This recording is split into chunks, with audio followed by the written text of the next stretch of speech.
When did I realise I wanted to make music for a living? When I was probably about 14, 15, I think. And I first started listening to jungle, like early jungle drum and bass. And I wasn't any good at anything else at school, so it was like, I kind of want to go that way. So yeah, really early, but obviously I'd never realised, I'd never really thought, yeah, I could actually do it. It was just a plan, you know, I'd love to do that for a living, and you know. So yeah, about 14 years old, you know, and then that just stayed with me, and here I am. How was my first day as audio engineer working at Alpha Magic? Wow. It was amazing, to be honest. It was amazing because I was like, how old was I? I was like 20 years old, and I got a job as an engineer, and I didn't really know what I was doing. You know, and I was working in, and like Alpha Magic used to look after Outbreak recordings, Cell recordings, Invader recordings, and various few other labels. So the chance to be able to work, you know, like Loxy and Ink would be passing through the studio all the time, and it's just me sitting there like this little kid sort of engineering. And I used to have to go up to North London into their studio to engineer. And after a while it was productive, but it was a completely different setup to what I had at home. And then after about 6 months, I wangled it that I could actually go and work from home. So I worked from home. So all I did was drive to my studio, write tunes, and all I'd have to do is give them like, I think what was my criteria? It was like a 12 a week or one tune a week.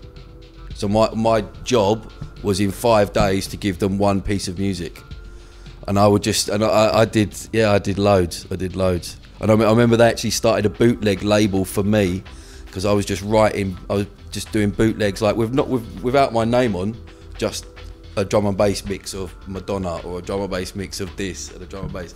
They're me. Like years and years, you'll be able to find them somewhere out there.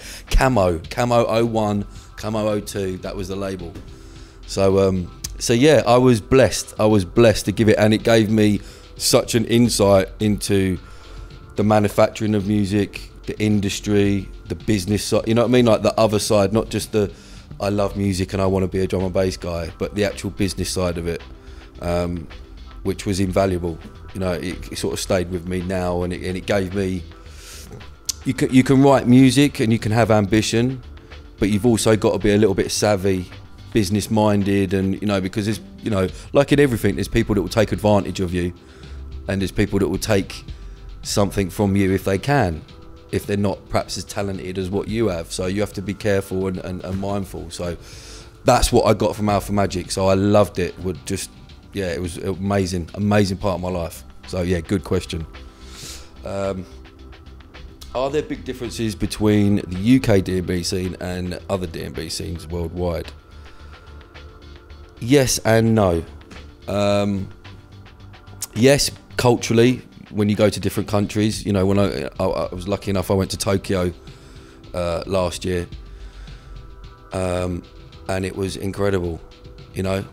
It was still drum and bass, and they were still drum and bass heads, but culturally the place was completely different from wherever, you know, from anywhere I've ever been before. So yeah, there are differences, but you know what? The love for drum and bass is kind of universal. I know it sounds cheesy, but it's kind of universal. Like, it doesn't, you know, like you can have a rapport with a drum and bass guy. Doesn't matter if you're from Timbuktu and I'm from the moon. If we like drum and bass, we have a common ground, you know, and that's what I find with it, and that's kind of what I love about it. That I can go anywhere in the world, and from, you know, it's taken me everywhere. I've been to Bogota, Colombia, to Australia, to Japan, to Europe, and the love is the same, and it's great, and it's good to be part of that, to feel that you're involved in that. You know what I mean? So, is there a set age? I'm going to stop touring and DJing to focus on producing. I would love to be able to do that, if I'm honest. I'd love to be able to sit at home and not leave my kids and sit in my studio. But unfortunately, the world we live in, I wouldn't be able to survive money-wise. My money comes from DJing. You know, it didn't years ago. there was quite a bit, you know, probably even a little bit before my time, but the influx of MP3s and the digital age has really, it's really put like the nail in the coffin of making money, making decent money to live off and support. I've got 2 kids, I own a house, I have to pay for these things. So, yeah, I can't see that happening anytime soon, to be honest with you. Or I'd have to seriously look about doing something else to get money. I just couldn't survive living off sales of money, of records, of music. So yeah, unfortunately, I'd stop now. Well, I wouldn't stop now. I would just be very selective at the parties that I did. You know what I mean? Because you know, and yeah, I'd just be very selective. I still love DJing, so I don't think I'd ever stop. But unfortunately, I can't. If I want to do this and I want to be involved in it, I have to keep doing this. So, and hey, it's not really a hardship to get flown somewhere, turn up into a packed club that everyone wants to see you play and play great tunes and everyone have a good time and you have a drink. It's not hard work. So I'm never going to complain about that because, you know, I've done hard work. When I left school, I've done building site work and construction site work. So I know what it's like to get up at 6 o'clock in the morning and not get in until 6 in the evening and do that every day and then go away at the weekend working. That's what I used to do. So yeah, I don't take this for granted. So yeah, I'll keep doing it as long as I can. Well, thank you.